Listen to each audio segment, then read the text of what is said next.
ಇದು ಸಂಪೂರ್ಣವಾಗಿ ಕಾಂಗ್ರೆಸ್ಸಿನ ದುರುದ್ದೇಶ, ಕಾಂಗ್ರೆಸ್ಸಿನ ಮತ ರಾಜಕೀಯದ ಓಲೈಕೆ, ತುಷ್ಟೀಕರಣದ ರಾಜಕೀಯದ ಪರಮಾವಧಿ ಅನ್ನೋದನ್ನು ನಾನು ಹೇಳಬೇಕಾಗಿಲ್ಲ, ಜನ ಹೇಳ್ತಾ ಇದ್ದಾರೆ. ಆದರೆ ಒಡೆಯರು ಇವರೆಲ್ಲರ ಅನ್ನದಾತರಷ್ಟೇ ಅಲ್ಲ, ಈ ನಾಡಿನ ದೇಶದ ಅನ್ನದಾತರು.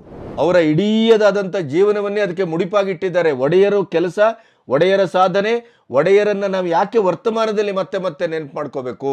ಈಗ ಮಥುರಾದಲ್ಲಿ ಸಮೀಕ್ಷೆ ಆಗ್ತಾ ಇದೆ, ಜ್ಞಾನವ್ಯಾಪಿ ಸಮೀಕ್ಷೆ ಮುಗಿದಿದೆ. ಇಂಥದ್ದನ್ನು ಹುಡುಕ್ತಾ ಹೋದರೆ ನಿಮಗೆ ಲಕ್ಷ ಲಕ್ಷ ಲಕ್ಷ ದೇವಸ್ಥಾನಗಳು ಸಿಗ್ತವೆ.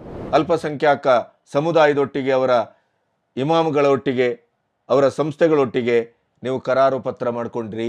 ನಿಮ್ಮ ಕ್ಷೇತ್ರದ ಅಭಿವೃದ್ಧಿ ಬಗ್ಗೆ ಮಾತಾಡುವಷ್ಟು ನಿಮಗೇನೋ ಇದಿಲ್ವಾ, ಜ್ಞಾನ ಇಲ್ವಾ, ಪುರ್ಸೊತ್ತಿಲ್ವಾ? ಅಥವಾ ನಿಮ್ಮ ಕ್ಷೇತ್ರ ಅದ್ಭುತ ಅಭಿವೃದ್ಧಿ ಆಗೋಗಿದೆಯಾ? ನೀವೇನು ರಾಜ್ಯದ ಪ್ರಾತಿನಿಧಿಕವಾಗಿ ಪ್ರತಿನಿಧಿಸುವ ಸಚಿವರೇನು?